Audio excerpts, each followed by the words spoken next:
Hello, everyone. This is Benjamin from English Classes Online. In today's video, we are going to look at keys to success in Lexis and structure.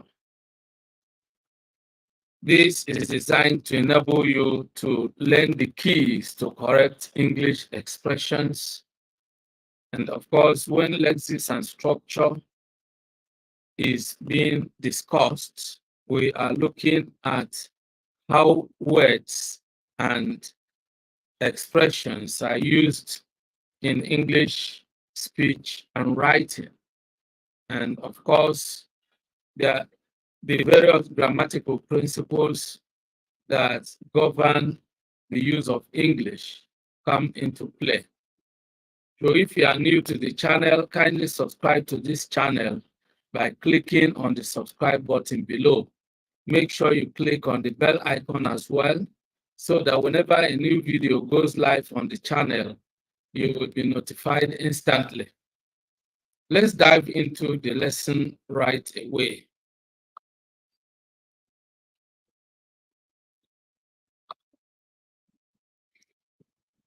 We are going to use some past English exam questions to look at these various grammatical principles, these various keys that will enable you to understand how English lexis and structure works, okay?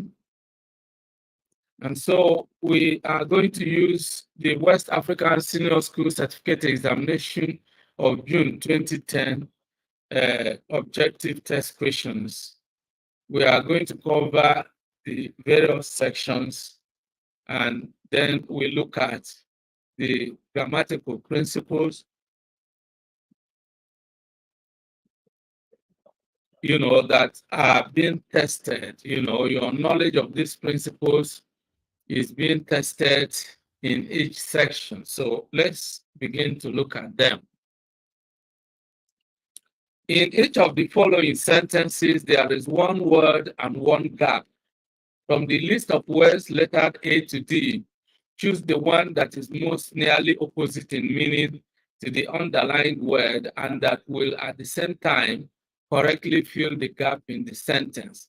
So here we are going to deal with contextual antonyms, words opposite in meaning, but not just words opposite in meaning, but words opposite in meaning in accordance with the exact use of the word in the sentence. English words are like chameleons, and they change their meaning from one context to another.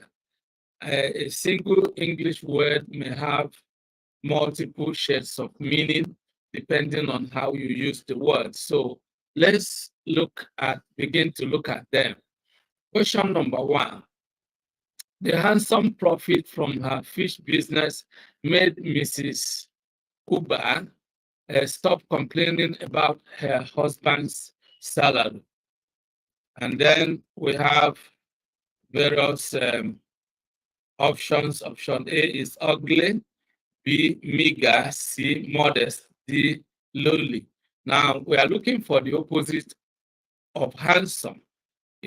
Ordinarily, one could go for option A because the ordinary meaning of handsome, the opposite of handsome is ugly. But then when you look at how it is used in this sentence, then you ask yourself, if you choose ugly, can you say the ugly profit? No. You see, ugly can't describe profit, and so it cannot actually fit in here. And that is why we are talking about contextual antonyms, how the word is used in a sentence. That determines its exact meaning. Okay, so that's exactly what we have to look at. Now, the word meager is actually the exact word. That is the appropriate answer, because meager means poor, something that is You can use it to describe profit, meager profit or meager salary. Anything that is meager is really not sufficient, okay? So that is the way it is. Okay, so let's now move on. Chief Osa prefers fame in the village to dash in the city. The word underlined is fame, and fame here means popularity, someone well known. He prefers fame in the village to dash in the city. A, neglect, no. B, ignorance, no. C, poverty, no. D, obscurity, yes. Because obscurity means unknown. When you are not known somewhere, you seem to be hidden. Fame means well known. Fame means popularity. Obscurity means, something that is unknown. Okay. So question number 3, the media houses should employ both the novice and the dash journalist.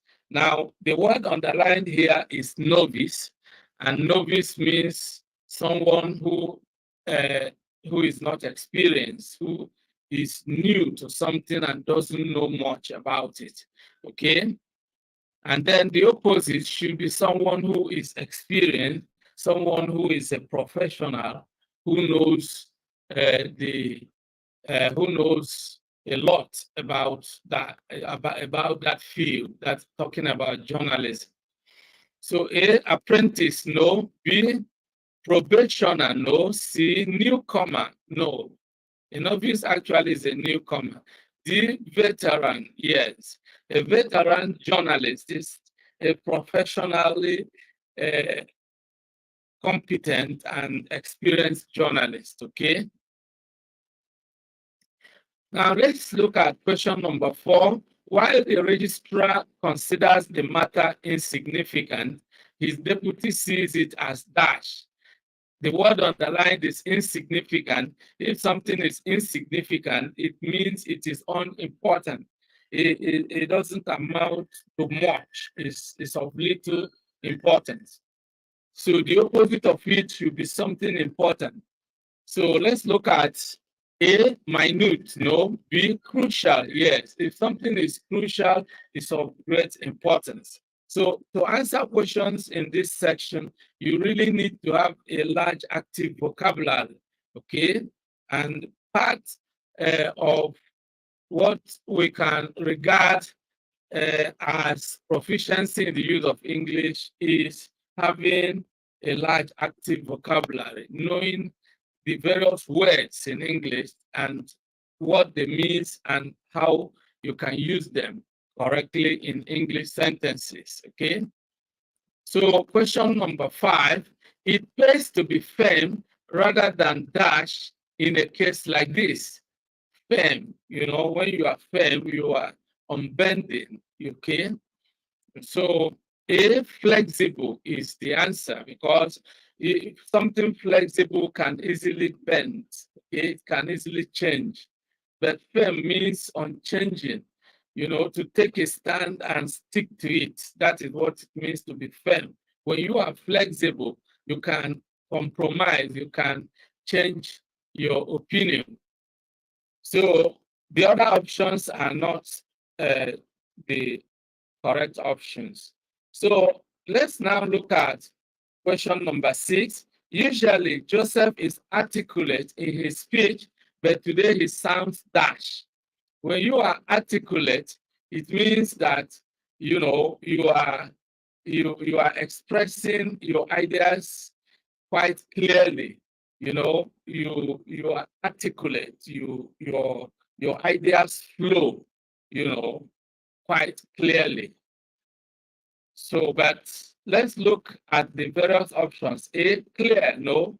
When you are articulate, they are actually clear. Turgid, no. This cannot be used to refer to speech. Timid, no. Timid means primitive, and you cannot describe a speech as primitive.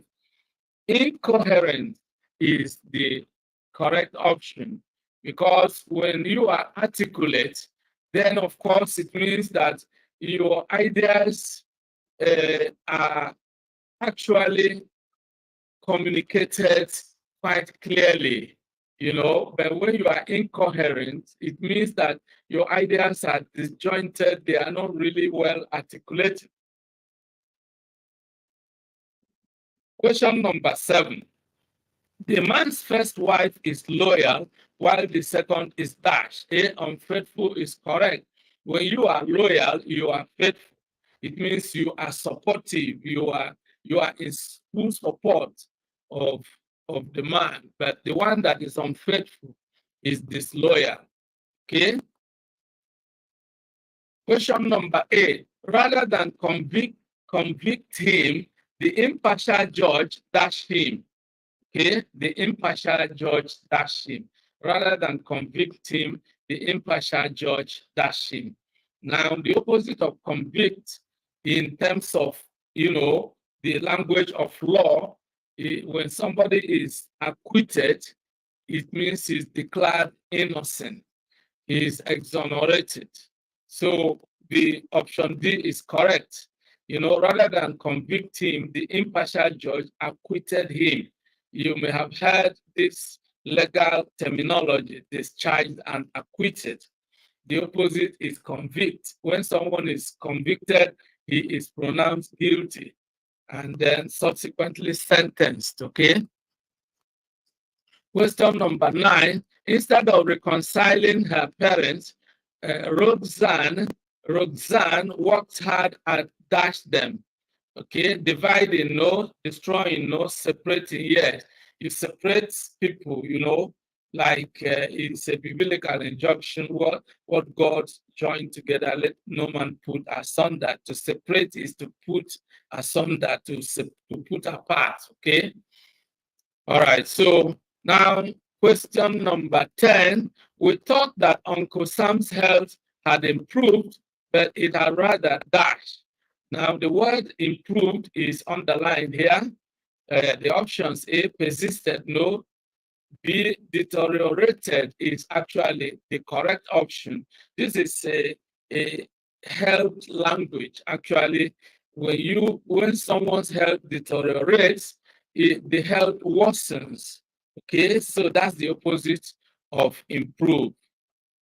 So, and this brings us to the next section that we're going to look at, and that is section 2. Okay. In section 2, we have the following instruction. Or actually, it's about collocation, but let's look at the instruction here. From the words lettered A to D, choose the word that best completes each of the following sentences. When you have a missing word, then it's a test of your knowledge of, collocation, words that tend to be used together.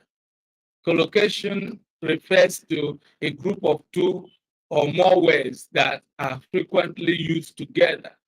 For instance, if you mention the word eat, what comes to someone's mind is food. You eat food. Eat goes with food. But when you say drink, what comes to someone's mind is either water or wine. So there are words that actually go together. Okay, so, and there are certain words that do not fit in together in the same sentence. So collocation is this principle that you should know in order to answer questions correctly in this section. Now, question number 11. One very important aspect of human relationship is dash trust. A, communal, no. B, individual, no. C, mutual trust. You can also use mutual to describe love. You can talk about mutual love or mutual trust. When two people trust each other, they have mutual trust. When two people love each other, they have mutual love. Okay, so these two words go together: mutual and trust, mutual and love. Then question number 12, 2 tasks were performed dash, and we were able to finish early. Alternatively, you see the meaning conveyed here is that of tasks that were performed, past. And so here also you need some element of logic, to apply some semantics, trying to look at the meaning to pick the correct option. B, simultaneously is the correct answer. Simultaneously means at the same time. 2 tasks were performed at the same time, and we were able to finish early, okay? And so all other options do not really fit into the meaning conveyed in this sentence. And then question number 13, the committee is charged with finding a dash solution to the crisis.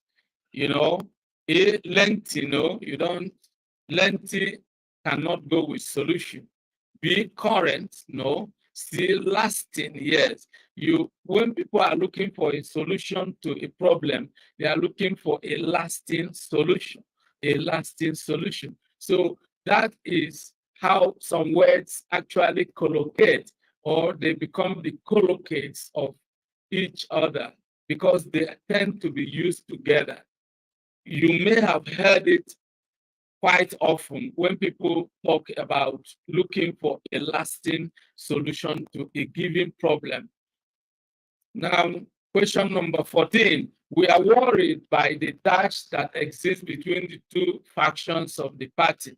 A, distraction, no. B, commotion, no. C, confusion, no. D, rivalry. Yeah, rivalry is correct because when 2 groups of people do not see eye to eye, then they are rivals, or when they are actually involved in a kind of, they are hostile to each other, if you like. They tend to disagree, okay? Question number 15. Our teacher was not speaking dash when he said that the bossa was under a cloud. If someone is under a cloud, the person is under a suspicion. And to be under a cloud is a figurative expression. It's an idiomatic expression. So our teacher was not speaking literally. That's the answer. A is the answer. When you speak literally, then you are not speaking figuratively. English words have different meaning. One level of meaning is the literal meaning, and that is the direct meaning of a word. When you say man, then that the meaning of man is known. That is the literal meaning. Okay. Then you have the figurative meaning, or the idiomatic meaning, or the connotative meaning, when you go beyond the literal meaning of the word and begin to use the word to create images. Okay. So to be under a cloud is to be under suspicion. So in this case, the teacher was not speaking literally. Question number 16 now. The signature on the document lacked dash, so it was rejected. When you look at a document, you reject the document if it is fake, if it is not genuine. Okay, so A, clarity, no, it's not about clarity. B, authenticity, yes. If a document is not authentic, it is fake. So if the signature, the signature is fake, it's not authentic, it's not the original signature of the owner, probably is forged, so it's not authentic. Okay. Question number 17. Everyone could tell that Binta was happy from the dash on her face. A, picture, no, we can't talk of picture on someone's face. Appearance, no. C, expression, yes. The expression on someone's face, so that is the word that goes with, someone's face. The expression, the look is the expression on someone's face. Okay. Question number 18. His last novel was dash by his visit to prisons. A, inspired, yeah, yes. You know, when you something inspires you, it means you get your idea for the novel from your visit to the prison. Probably you saw something there, or you experienced something there that actually gave you an idea of what to write in the novel. So when you are inspired by something, especially writing, it means you have gotten your idea from that experience. Now, question number 19. As a result of the power cut, production at the pen factory came to a dash. A, hold up, no. B, blockade, no. C, stand still, yes. If something comes to a standstill, it comes to a halt. Okay. Number 20, several dash were passed at the meeting. A, memoranda, you don't pass a memoranda. B, decisions, you don't pass a decision. C, resolutions, yes, you pass a resolution, okay? Especially when you hold a meeting, the decisions you take or the conclusions you arrive at are called resolutions, okay? And you pass a resolution. Now, section 3 is our next port of call. And in this section, we are going to look at sentence interpretation. And I'm going to show how you can use symbolism, metaphor, textualization, to interpret the meanings of sentences. So I'll be back in a short while. After this short break, I will be right back, okay?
You're welcome back. So let's continue from where we stopped. Um, After each of the following sentences, a list of possible interpretations is given. Choose the interpretation that you consider most appropriate for each sentence. Then question number 21, James and Henry were at daggers drawn when I knew them. You know, when two people are at daggers drawn, they are hostile to each other. They are angry, with each other. They are not in good terms. That is just what it means. So to be at daggers drawn.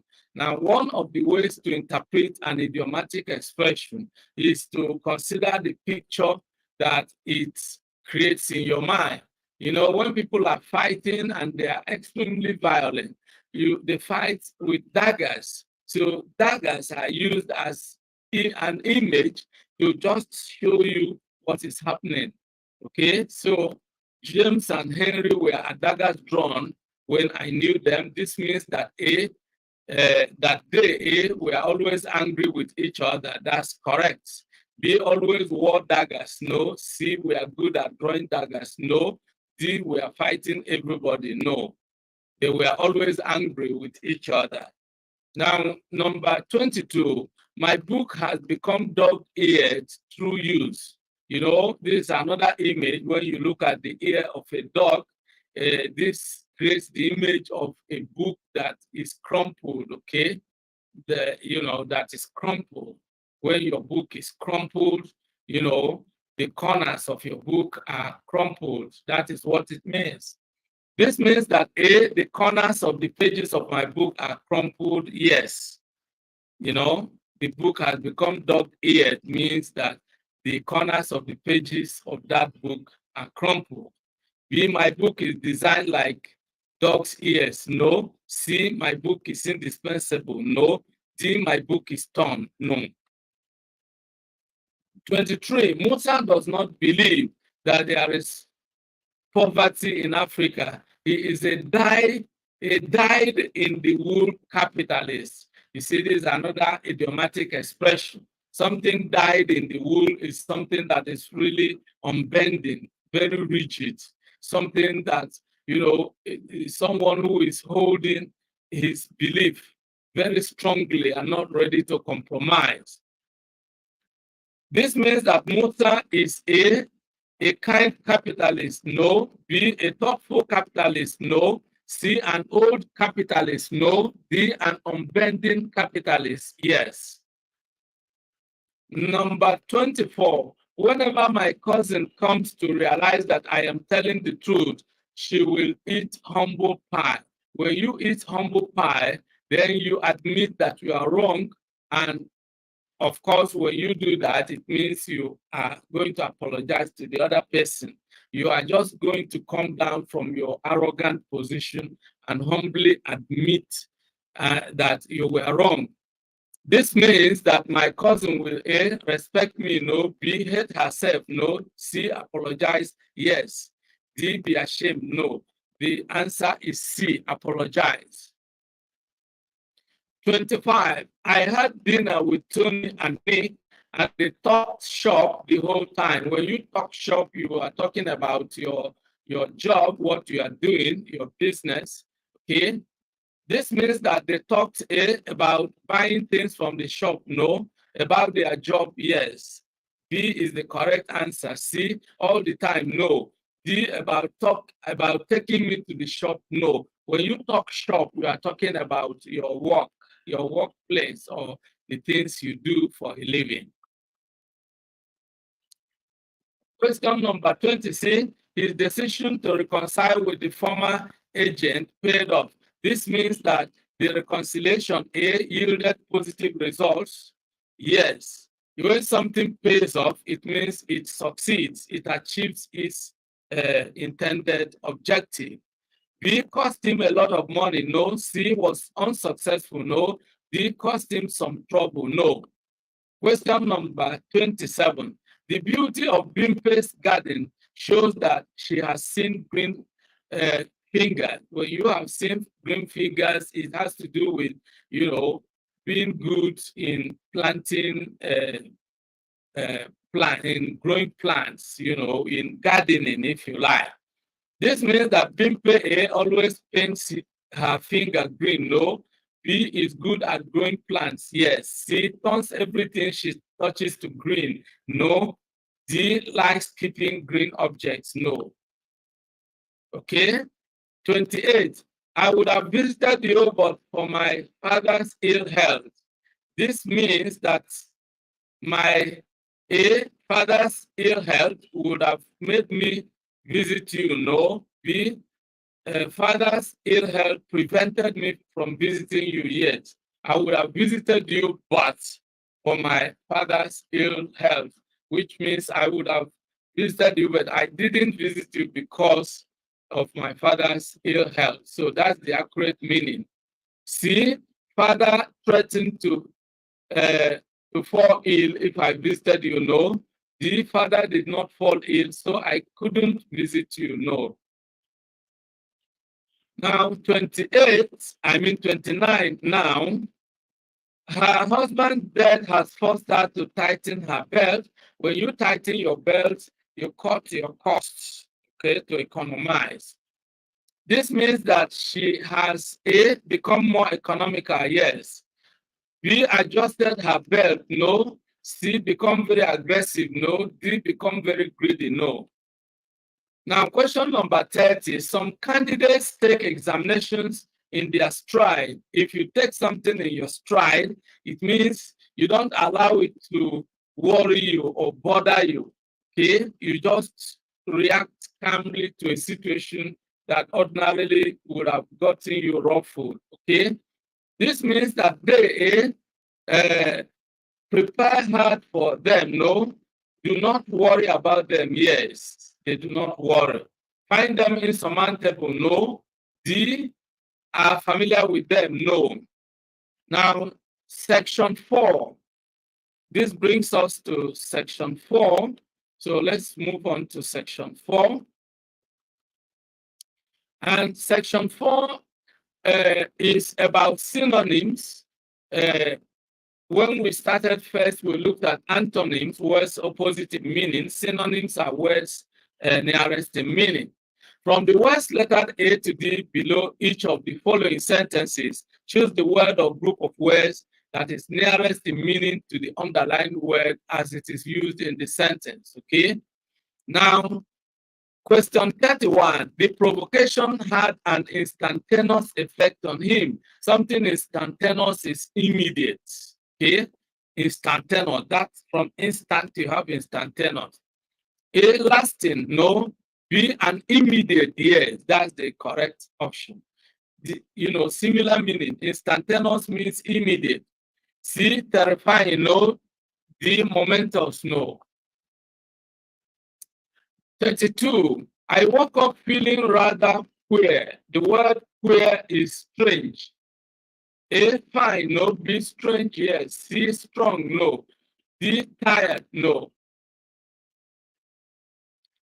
33, if he declines the offer, it will be better for him. Now, declines is the word on the line. When you decline, you reject, something.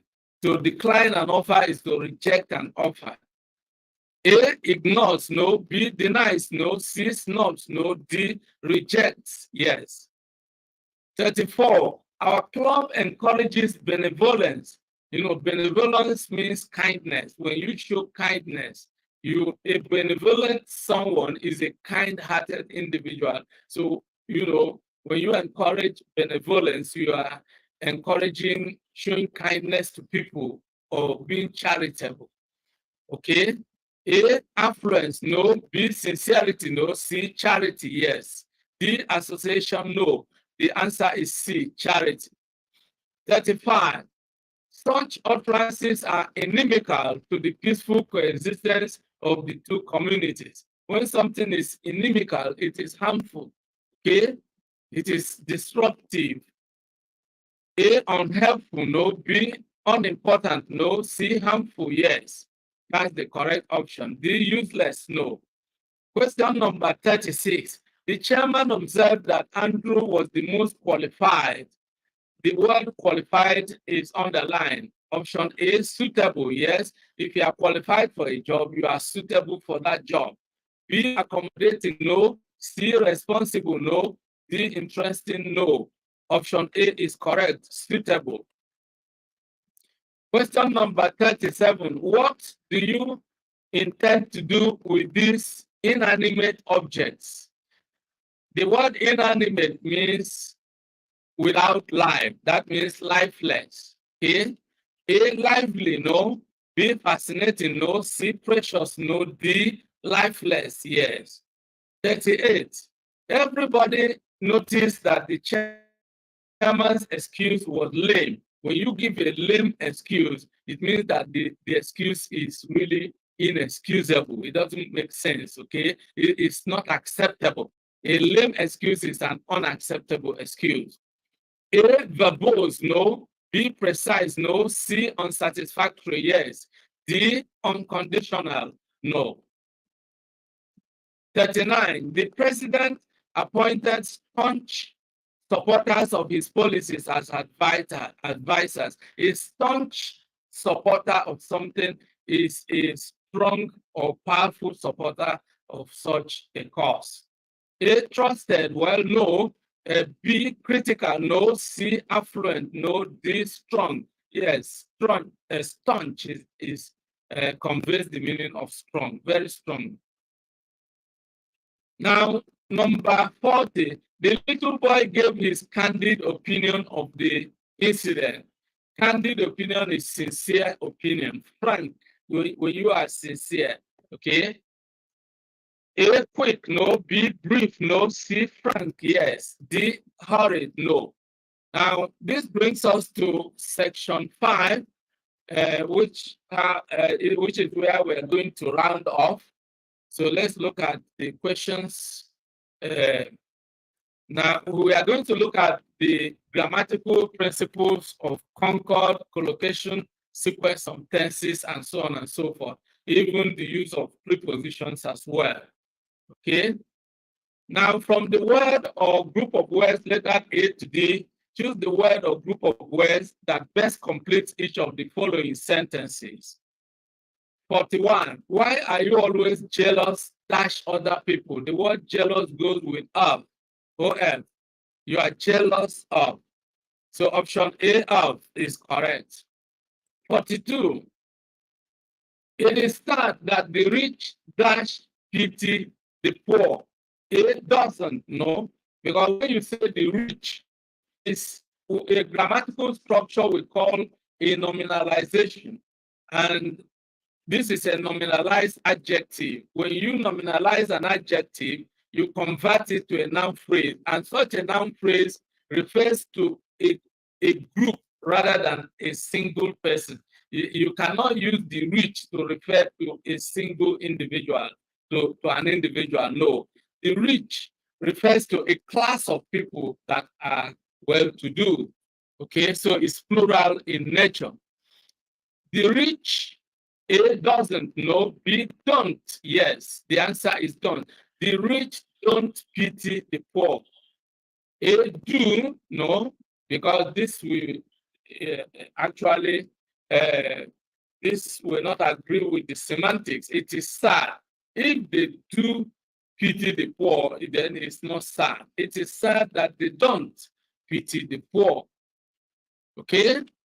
Then 43, the motorcycle nearly hits Jane and dash. A, me is correct. You know, some people will quickly put I there because a lot of people will say, you know, Jane and I, someone and I. But what you have to look at here is the grammatical position of this word. You know, this is what we call the objects. The motorcycle is the subject here. Nearly hit, this is the action, the verb. But then what follows should be the object. Okay, the object is the receiver of the action. And the word I, which is the pronoun I, is a subjective pronoun, not an objective pronoun. The objective is me. Now, how do you know? Remove Jane and then see how it fits in. Can I fit in there? Can you say the motorcycle nearly hit I? Does it make any grammatical sense? No. You can only say the motorcycle nearly hit me. Okay, so if you remove Jane, that's the trick. You can now see clearly that what should be there is me. And you cannot say hit myself or hit mine. Now, question number 44. I found my friend sitting dash the beach. On the beach, the word the beach goes with the preposition on, because that's just the preposition on the beach, okay? 45. It is about time you dash to bed. When you hear the expression, it is time, or it is about time, or it is high time, what follows should be a simple past tense. And so it's wrong to say it is about time you go to bed. No, it is about time you have gone. No, it's about time you went to bed is correct. Option C is correct. 46. We shall not dash WASSCE, which is an exam, next May. Sitting, you can't sit in an exam. Sit at, no. You can sit for, but not sit at. See, sit is yes. When you don't have the option sit for, the correct option is sit. You sit an exam, okay? You sit an exam. You don't sit to, you don't sit in, you don't sit at, but you sit. You can sit an exam, okay? Now, 47. One of his close friends dash a soldier. Now, when you say one of, when you have one of, what follows must be a singular verb, because the idea here, the actual subject is one. You cannot say one are. You know, one of his close friends is a soldier. Is correct. 48. Does Omar dash in the city? You know, does Omar lives? No. When you already have does, then what follows must be non-finite. Okay. Lived, no, you cannot say does and then what follows becomes past. No. Does Omar live in the city? So C is the correct option. Now 49. The meeting of the dash will come later today. Now Secretaries General is correct. You know, a Secretary General is an individual. But then when you pluralize a compound noun, the rule is that you should pluralize the head word. And the head word here is secretary, not general. Okay? It's like when you say directors general, governors general, heads of department. Okay? So secretaries general is correct. Then secretary generals, no. Secretaries generals, no. Secretary generals, no. Question 50. His father has a dash, and so here we are looking at a number of adjectives that are used together. This is what we call the word order of adjectives, and you will find a video that I have uploaded that discusses the word order of adjectives. Now, there is a rule, and in that video, you are going to look at what I coined, you know, an acronym that I coined, which is those as comp.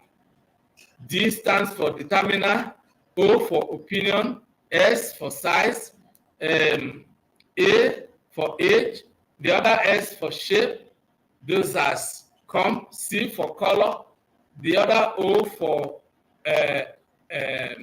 origin, okay, M for material, P for purpose. So that these are the types of adjectives and how they come in sequence. Okay.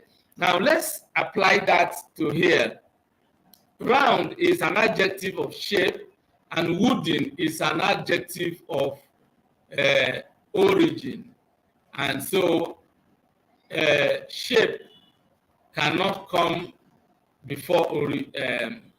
Well, yes, it can come before origin, but then what is wrong is that beautiful should even come before all of them. You know, beautiful is opinion, you know, opinion. Those has come, D for determiner, O for opinion. So after determiner, then opinion comes. When you describe a woman as beautiful, it's an opinion, okay? So if you say somebody is kind, it's an opinion. These are opinion adjectives. They come first, immediately after the determiner, okay? So this should come first, followed by this, and then this comes last, okay? B, wooden round, no. C, beautiful wooden round, no. D, beautiful round wooden table. That's actually correct, okay? Question number 51. The teachers don't teach us, do they? This is a question tag. And the rule here is that you have positive, negative, positive. What this means is that when you have a positive statement, what follows must be a negative tag. But when you have a negative statement, what follows must be a negative tag. Here you have a negative statement. The teachers don't teach us. Don't is negative. And then what follows should be positive. Do they? The teachers don't teach us. Do they? And then the answer will then be positive. The answer will then be negative. Do they? No, they don't. Okay? You can actually browse through my channel and you will find some video some videos I have uploaded, explaining the rules that guide the use of question tags. 52, we are no dash friends. You see, the question is it no more friends or no longer friends? The correct option is longer. No longer friends. Or you can say we are not friends anymore. Okay, but it is longer. We are no longer friends. That's the appropriate option. 53. Can you tell us how the accident came dash? Came up? No. Came by? No. Came out? No. Came about. When you talk of something coming about, you're talking of how it happened. 54. She wondered if the water was not dash hot for drinking. A, very hot? No. For drinking? Too hot for drinking? Yes. Something can be too hot for drinking or too hot to drink. Okay. 55. The robbers were subjected dash a thorough beating by the irate mob. You subjected to. The preposition to goes with subjected. You subject someone to something. 56. The cook should have dashed the pepper and the tomatoes together. A, ground. That's correct because ground is the past tense of grind. B, grind, no. C, grinds, no. D, grounded, no. 57. My friends would not believe me if I dashed them this story. Tell, no. Be told, yes. They would not believe me if I told them. 58. Even before his burial, Okoye's family members were already planning how to share his wealth dash themselves. Between, no, you use between when you are sharing something between two persons. With themselves, no. Among themselves is correct. When you have 3 or more persons, then you share something among them. When you have 2 persons, you share between them, okay? 59, the principal advised all the students to be of help to dash. A, one other, no. B, themselves, no. C, the other, no. D, one another, yes. When you are talking of 2 people, you can say they should be of help to each other. But when you are talking of 3 or more persons, it is to one another. Okay? Question 60, Mr. Akon needed dash help to succeed in the business. A little help, well, this is a little bit dicey. The difference between a little and little. Little means, almost nothing at all. A little means some. So if Mr. Akon needed some help, then actually he needed a little help to succeed in the business. That's the kind of reasoning that can enable us to pick A as the correct option. Okay, so let's now move to question number 61. Section 5 is really a long section. 61, Susan has been urging me to join the dash. A, girl guides, no. B, girls guide, well, no. C, girls guides, no. D, girl guide. Yes, you can look this up in the dictionary, and it is girl guide. 62, 3 kilometers dash quite a long distance. A, R, no, the rule here is that when you are looking at a unit of measurement, then even if you have it might look as a plural subject, but because it is a measurement, a measure of distance, then it really takes a singular verb.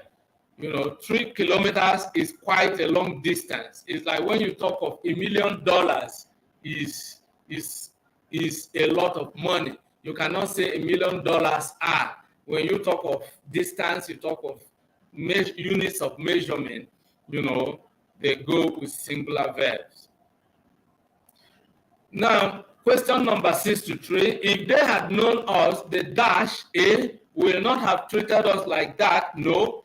B would not treat us like that. No. C will not have treated us like that. No. D would not have treated us like that is correct. If they had known us, they would not have treated us like that. 64. The teacher made us dash 5 poems each. Recite is correct. The teacher made us recite 5 poems each. Now, when you say the teacher made us recited, it's double past, which doesn't really, and you cannot say the teacher made us and say recite. No, it doesn't even obey the rule of concord here. Okay, so 65, each one of the 10 chosen contestants dash lunch with the patron has had is correct because you are talking of each one of, and each one is a singular subject and must take a singular verb. Has had. Have had is incorrect. Have been is incorrect. Have it is incorrect. 66. The teacher needs dash to write the note on the chalkboard. Can you say chalks? Chalks is material, so it is uncountable now. You can talk of pieces of chalk. So when you want to pluralize an uncountable noun, you need to use a partitive. You can say a packet of chalk or some pieces of chalk, but certainly not chalks. B, a chalk, no. C, some chalk, yes. Just as you can say some water. Some uncountable, you can use some. Now, 67. Madam Abike turned dash 13 bags of maize at the first harvest. Turned on, no. Turned out, yes. When you produce something as an output, you turn out, okay? Turned out. 68. The teacher, as well as his students, dash working very hard, is working very hard. You see, even the punctuation here shows you that the verb that should follow is applicable to the teacher, which is a singular subject. Now, when you have the expression as well as, or along with, or with, it shows that what follows is really immaterial. The actual subject is the first one. The teacher is working very hard. By the way, the students are equally working hard with him. That's just the meaning. But the actual person being referred to here is the teacher. The other ones are called accompaniment, okay? 69, the mother remarked that it was high time we dash. Again, when you have high time, what follows must be a simple past tense. You remember we treated it earlier on. The mother remarked that it was high time we dash preparing the supper. A, we are starting, no. B, had started, no. C, started, yes. It was high time we started, okay? It was high time we started.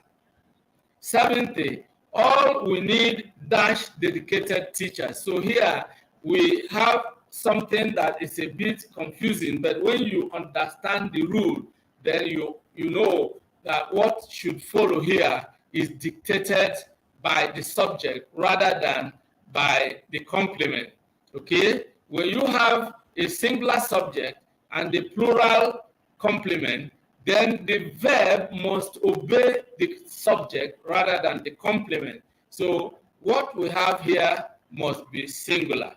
All we need, all, when you say all is well, every time you use all is, in most cases, it has to go with a singular verb. So can we say all we need are? No. All we need was, because need is not past. All we need is dedicated teachers, okay? That's the rule. 71, though Yusuf is a much younger lawyer, you cannot compare his eloquence dash his master's. A, by. No, you don't compare by. B, with. Yes, you compare something with another. So B is correct. 72. The student wondered why the sun constantly rises in the east. The sun rises in the east and sets in the west. Okay? So it will be wrong for you to say rises from. No, the sun rises in the east and sets in the west. So the appropriate preposition is in. 73.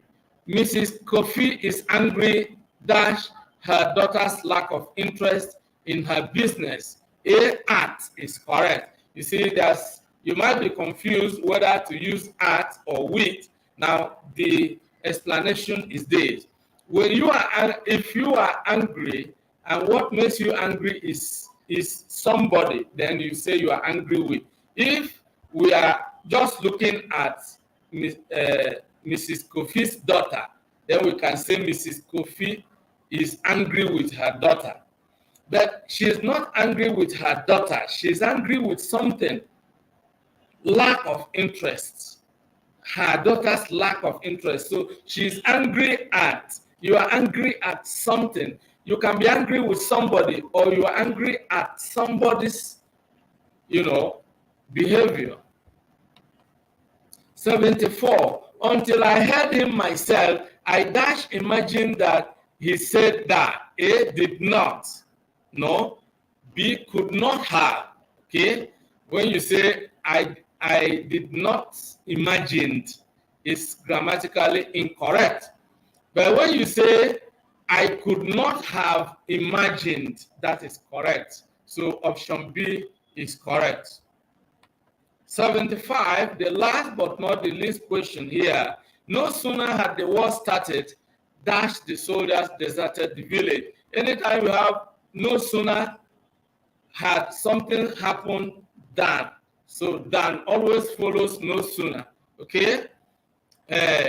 So no sooner had the war started, option D, than the soldiers deserted the village. So this is where we draw the curtain in today's video.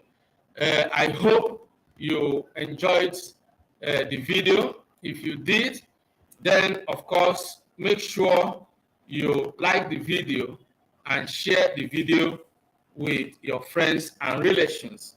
We have been looking at, the keys to success in Lexis and structure, and we have looked at quite a number of grammatical principles that help you to figure out what is correct and what is incorrect in English sentences.